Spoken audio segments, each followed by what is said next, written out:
In my former job, I had the opportunity to talk with others about my faith in Jesus. And one day I was sharing with this a guy, and as we were working together on this same project, and we worked together all day long, and we had a great conversation, and he had lots of questions, and we talked about Jesus, and we talked about why the cross was necessary, and about what it meant to trust Jesus. We talked about heaven. We talked about the hell as the ultimate realities for Christians and non-Christians. And the very next day, in our weekly departmental meeting, there was about 15 other tradesmen there and my supervisor. And this fella blurts out in front of everybody, "Hey, did you guys know that Jeff believes that the only people that go to heaven are people who believe in Jesus? Did you know that Jeff believes that we're all going to hell?" Of course, I don't go around telling people you're going to hell. But that came up in our conversation. But this is what he said in front of everybody. And of course, all the eyes are on me, and my supervisor says to me directly, "Jeff, is that true? Is that what you told Steve, that you believe that we're all going to hell?" Didn't exactly unfold that way, but that's the way he said it to me. And I'd like to say that my answer was clear, and I'd like to say it was full of strong conviction. But it wasn't. Truthfully, I'm not even sure what I said that day. I'm not sure what I said, but I knew how I felt in that moment. I felt the need to backpedal and to come up with some reasonable explanation for what I was being accused of. And if you're a Christian this morning, and those around you know that you're a Christian, I'm sure you've had those similar feelings, haven't you? Of expressing something that is true to you as a Christian and finding it difficult to answer that. Even a harsh response to our faith. Feelings of embarrassment, intimidation, ridicule, inadequacy, because you didn't have a good answer, and even shame. And not shame because you're actually ashamed of Jesus, but shame because you've been disrespected and you have felt you've made to feel foolish. And I can tell you, once you've experienced that kind of response to your Christianity, isn't there a great temptation to make sure that you never feel that way again? And so what happens when that challenge comes to our faith is more often than not, we say deep inside, we say, okay, well, I got to hide my faith. I can keep my faith for me personally, but it's not really meant for out here in the public space. And we downplay what we all say we believe on Sunday, but for the rest of the week, we downplay that. We don't get too many amens during the week when we're sharing our faith. Today I want to look at a story from the book of Daniel. It's a story of courage. It's a story of clear answers. It's a story of answers that are full of strong convictions. It's the story, as you probably guessed from my slide, of Daniel's three Hebrew friends, Shadrach, Meshach, and Abednego. The story takes place in Babylon during the reign of King Nebuchadnezzar, some 600 years before the time of Jesus. He's the king of the ruling superpower of the day. And part of his policy toward conquered nations was to take their best young men and train them to serve in his administration. He wasn't worried about clobbering everybody. He thought if he could just get all the best people out of these nations to serve him, then these nations would just simply follow suit. Daniel and his friends were considered suitable for this kind of training. Clearly, young men of deep intelligence and wisdom, and they had proven themselves, and so they were selected. But in selecting them, it wasn't like, hey, you get to come to this great training opportunity. They were forcefully removed from their homes and taken from their cultures and immersed in a strange world of a foreign oppressor. You can just imagine how difficult it was to be transplanted out of your own community into a completely different place in terms of language and customs, politics and law, education and belief systems. It was totally foreign to them. These were good Hebrew boys. They'd only known life around Jerusalem, and now they're in the largest city in the world, full of idolatries. These boys only knew the faith of their forefathers. They'd only lived their life in a small community. And now they're surrounded by temple after unimaginable gods. Historians tell us that in ancient Babylon there was over 1,000 temples to all kinds of gods and all the big major gates of the city. Some of the gates are still preserved today. You can go and see them in museums named after their various gods. It's likely that the first scripture that these boys ever learned was Deuteronomy 6:4, that said, "Hear, O Israel, the Lord is our God, the Lord alone." That's all these boys had known. It's the scripture they would say every day at their morning and evening prayers. How were they to live that kind of faith? The Lord alone is one. How are they going to live that kind of faith in this crazy environment? How could they not compromise their belief in the Lord alone? How is it possible to get out from underneath the pressure to do otherwise? Daniel records a number of tests of their faithfulness in their service to the empire. But the most extreme challenge comes when Nebuchadnezzar, as a way of consolidating his power, trying to find out who's against him and who is for him, sets up an image and decrees that everybody bow down to it or face immediate death.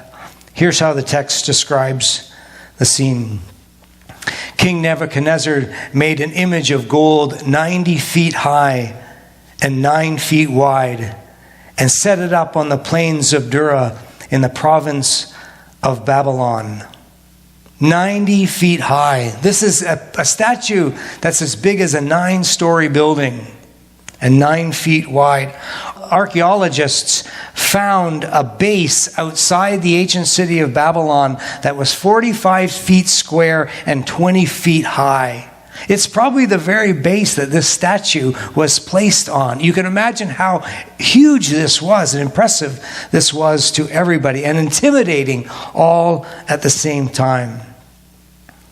He then summoned the satraps and the prefects and the governors, advisors, treasurers, judge, magistrates, and all the other... You think our government's bloated. Look at this here. All the other provincial officials to come to the dedication of the image that he had set up. So the satraps, the prefects, the governors, the advisors, the treasurers, the judges, the magistrates, and all the other provincial officials assembled for the dedication of the image that the king Nebuchadnezzar had set up, and they stood before it. 7 classes of officials representing every branch of government, the legislative branch of the government, the judicial branch of the government. Everybody who's anybody is there in front of the statue. It may have looked something like this, and then this happens. Then the heralds loudly proclaimed, "This is what you are commanded to do, O people, nations, and men of every language. As soon as you hear the sound of the horn, the flute, the zephyr," what is that? Zephyr, lyre, the harp, the pipes, and all kinds of music, you must bow down and worship the image of gold that King Nebuchadnezzar has set up. Whoever does not fall down and worship will immediately be thrown into a blazing furnace. So on cue, the band starts. And what's everybody to do? Bow down before it. All people, nations, and men of every language, they're to fall down and worship the image that Nebuchadnezzar has set up. And everyone does, except those three Hebrew young men, Shadrach, Meshach, and Abednego. Now, at first, their non-compliance, it goes unnoticed by the king because it's obviously a very large crowd. But there's always someone looking to win favor with those in power. Some astrologers ran to the king and tell him that there are some people in your administration, O king, who do not pay attention to you and refuse to worship the gods and the image that you have set up. So, of course, because the king has gone to all this work and expects total compliance, the king is furious and demands to see the young men and asks them, is it true? Is it really true you don't serve our gods? Is it really true that you didn't bow down when everyone else did? He just can't understand their positions. Out of all his massive empire, they wouldn't bow down. Surely if they were given another chance, yes, they would comply. So the king says, we're going to do it again. We're going to start up the band. And we're going to do it again. And if you toe the line, you will live. But if you don't, I don't know what kind of God is going to rescue you from my hand. And their answer to this their possible idolatry and the threat of death is immediate and unequivocal. This is what they say. Shadrach, Meshach, and Abednego answered and said to the king, O Nebuchadnezzar, we have no need to answer you in this matter. For that is the case, if that is the case, our God whom we serve is able to deliver us from the fiery furnace, and he will deliver us from your hand, O king. What amazing confidence. Amazing confidence in the God who saves and the God who keeps. They had no fear of Nebuchadnezzar or the power of his hand because they knew the strong arm of the Lord. They're not worried about Nebuchadnezzar's hands. They have experienced God's face in his presence. They serve him and him alone. You see, all worldly powers need fear to operate. That's how they control the masses.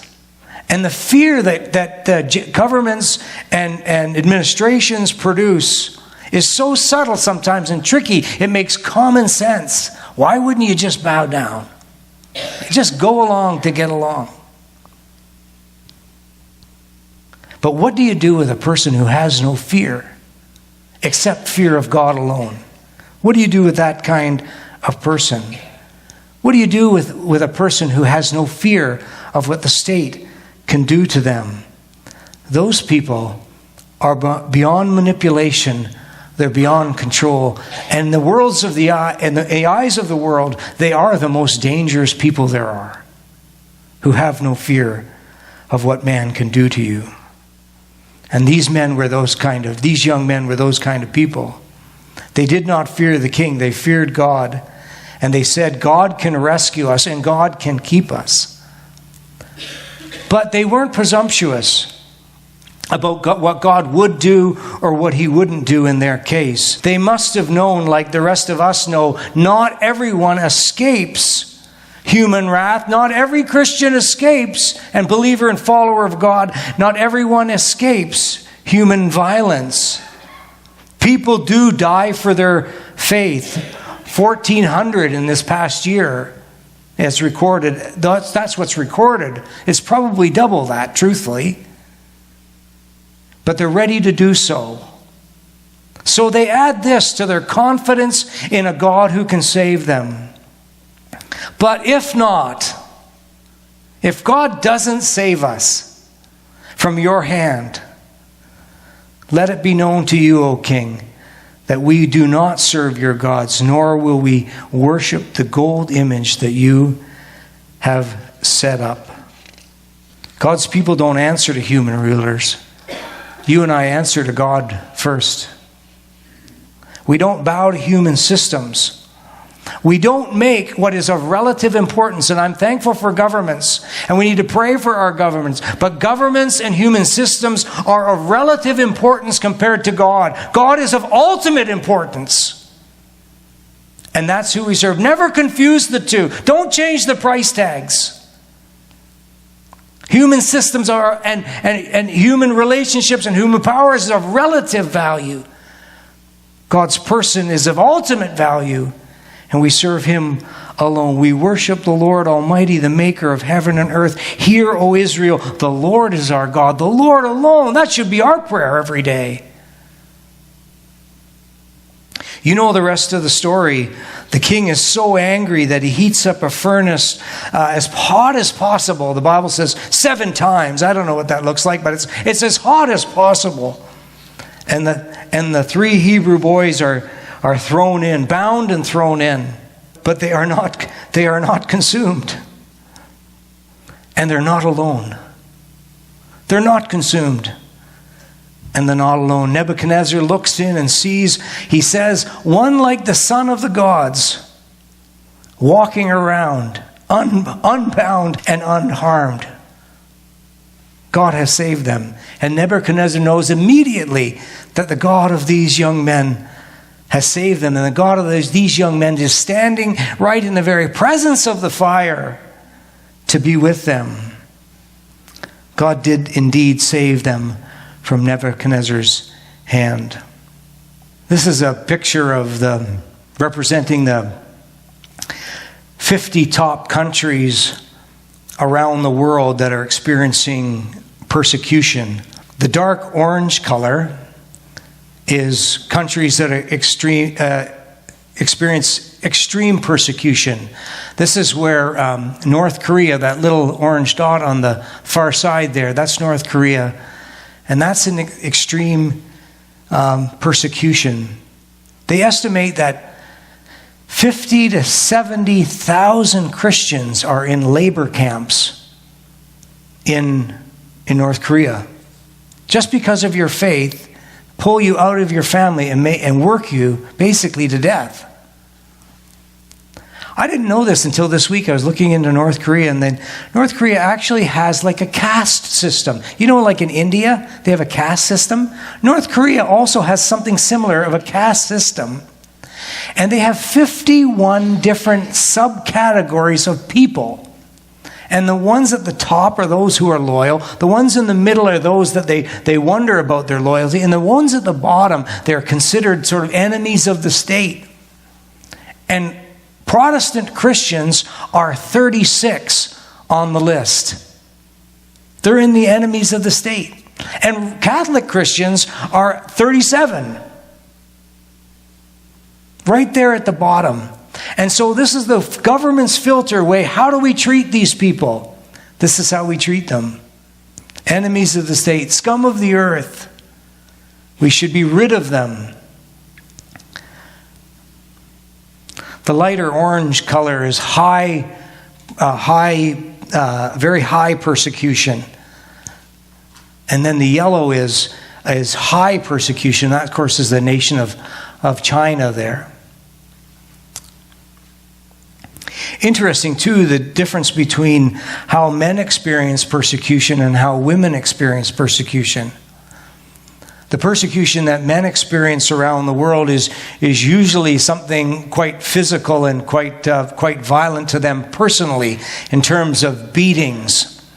Or possibly job discrimination. You'll not be able to get work, or you'll get the worst kind of work and get harassed while you're at work.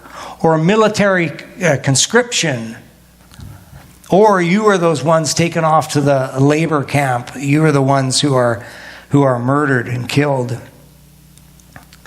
Where women experience a different kind of persecution, they're more likely to suffer physical violence in terms of sexual assaults and rape. And because their husbands or family members have been taken out of the picture, they are left alone. And because no one wants to associate with them because they are Christian, there's so much pressure in these countries for these women to get by. What in the world do they do? So they're often, if they're younger, they're often sold into slavery human trafficking. Or they're abducted and they're taken, forced to marry. This happens a lot in Muslim countries. They're forced to marry someone of a different faith. They just become one of the house slaves of somebody. They're more likely to experience that kind of persecution. And you can imagine how difficult, either way, how difficult it is to life to say, I have decided to follow Jesus. I mean, we sing that and we mean it. I think we do mean it. But honestly, though, when we think about what they work through and what the cost of it is to follow Jesus, is something else. So they need our prayers. They need our concern. And I encourage you to find out more about the persecuted church. This little video was brought to us by Open Doors. Fantastic ministry. Voice of the Martyrs, another fantastic ministry. They encourage you to find out more about them, and maybe the Lord will lead you to support their work. Offer some tangible helps apart from prayer, some tangible parts. Help. You can see that in North America, doesn't make the top 50. Our lives as Christians look very different than the experience of our brothers and sisters in these other places. And that might lead you to believe that we don't have a choice to make. That it is not our safety and our security versus our faithfulness to Christ. We don't have those but if not moments. But that doesn't mean, just because we didn't make the list of top 50, that doesn't mean that we're free from opposition to our faith. It doesn't mean that our freedoms are not under attack, because they are. They are. Maybe not in the same degree, but the pressure is there. What are those pressures? It doesn't matter where you live in the world, all people ask these questions. All people face these pressures. And the first pressure that all people face is theological pressures. And people, of course, don't express it that way, but the ultimate question that theological pressures asks is, who saves? And people in your community and on my neighborhood too, who believe that it's government institutions that will save us. Or it's our technology that will save us. Or it's our ability to make money and save that will save us. They answer this question, who saves? But for the Christian, our ultimate hope is in Jesus Christ, the Lord and Savior of the universe. He's the one who saves. He's the one we hold on to. And because we say that, we're often the butt of jokes or of ridicule. Everyone answers this question, theological question and theological pressure. Who saves? We also experience political pressure. And that answers the question, who rules? Who is the one who has ultimate power? Who is the one who can get things done in this world? How do we go about getting things done in this world? Who rules? Who has the ability to make change, lasting change, good change for this world? Political pressure. And then lastly, there's cultural pressure. Who belongs? Who belongs? Have you ever felt that you've been in a group of people and you thought to say, these are nice people and they're fine, but I don't really belong here. Not that you wouldn't be friendly to them and not that you wouldn't try to win them to the Lord or to be present with them, but you really think their mindset and their thinking is so different than yours. Do you belong there? Who belongs? I think that our current government attempted to do this last year with the federal money only going to people and organizations that could sign his little note about, not a little note, a big note about reproductive rights. Justin Trudeau was trying to tell us this is what Canada stands for, and if you're for us, if you really belong to this nation, you'll sign this and then you can have your own money back. That's what it was about. Who belongs? And I think I think that's the tip of the iceberg, friends. I could get fired maybe for saying this or thrown in jail. I don't know. But it's the tip of the iceberg of what they have planned. Who belongs? They're going to tell you what kind of Canada they want. But my Canada includes the freedom to choose how you will live and the God you will serve and what you believe about the rights of women and choice and what is life and what is truly death. All of us face these questions. Who saves? Who rules? Who belongs? Aren't these the same pressures that Daniel's friends experienced? Aren't these the same pressures that the top 50 churches, top 50 countries experience? Paul told Timothy, in fact, that everyone who wants to live a godly life in Jesus Christ will be set on an easy road. Everyone who wants to follow an easy life will be like a walk in the park. No, will be persecuted. Persecuted. Jesus says, in this world you will have trouble, but take heart, because I've overcome the world. We are no exception. We are no exception. But what will our response be? Well, we could evacuate. And by evacuate, I don't mean move off to some unknown country or go to the moon. We could evacuate. We could just pull ourselves right out of our communities and huddle in our little holy huddles and hang out here and wait till the end. But that's not what we're called to do, is it? It's not what we're called to do. Evacuate. The other option that we have is to simply assimilate. Just go with the flow. Be a good, whatever the latest definition of a Canadian is, be a good Canadian and follow this route. That could be our response. But I think really what we're here to do is witness. Witness to the reality that Jesus Christ answers the theological questions. He's the one who saves. It's Jesus Christ who answers the political question. Jesus Christ rules. He's king. I'm so glad Kanye West figured that out. But all these people in these 50 nations, they already know that. I'm thankful for Kanye West, but we know that. And he answers that cultural pressure, who belongs. And Jesus says, whosoever will come. Everyone can belong to the kingdom.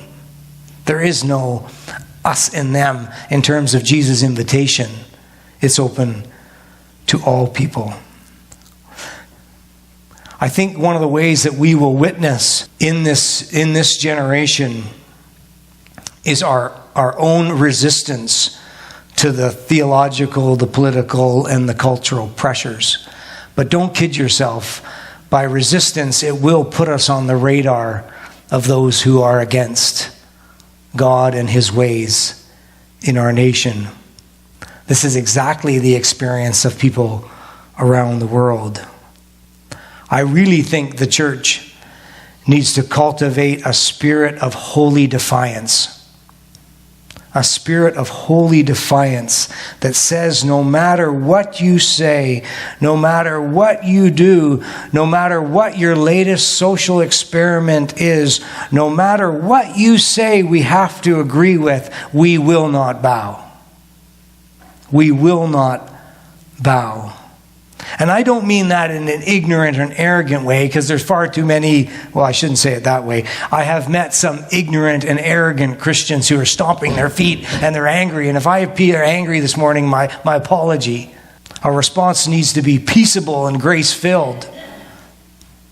But it must be a clear response that we follow Christ alone and that our actions and our motivations for our nation and for our community is because we believe in Jesus Christ and his way. Faithfulness to Christ and the way of Jesus is our mandate. It is what we're here to do. We want that for ourselves, and we want that for our brothers and sisters in all those places that they find it difficult to be faithful. Holy defiance. I want you to think about that this week. In what ways are you answering those questions, that theological question, that political question, that social question, and those pressures that exist around those? I encourage you to be a little bit of a rebel this week. Stand against them and stand for Jesus. Do it for your own witness for Christ, but do it also in solidarity with our brothers and sisters who do it every day, who day in and day out. They leave the house not knowing whether they're coming home. They say goodbye to their husband not knowing whether he'll be there to provide protection for the family. They do it every day. And we are foolish to think that we don't have to make that choice. We absolutely do. It's different, yes, but we absolutely do need to make that choice. And I think, as someone has already said in the service, I think we're going to have to make that choice more often in the days ahead. We have nothing to fear, my friends. We have nothing to fear. It's Christ who saves. It's Christ who rules. It's Christ to whom we belong. He is the answer to our own dilemma, and he's the answer to the dilemma in our world. We should not be ashamed of the answer. May God encourage us and strengthen us with a holy defiance that is, yes, peaceable and grace-filled, but a holy defiance nonetheless, that declares clearly and with strong conviction that Christ is Lord.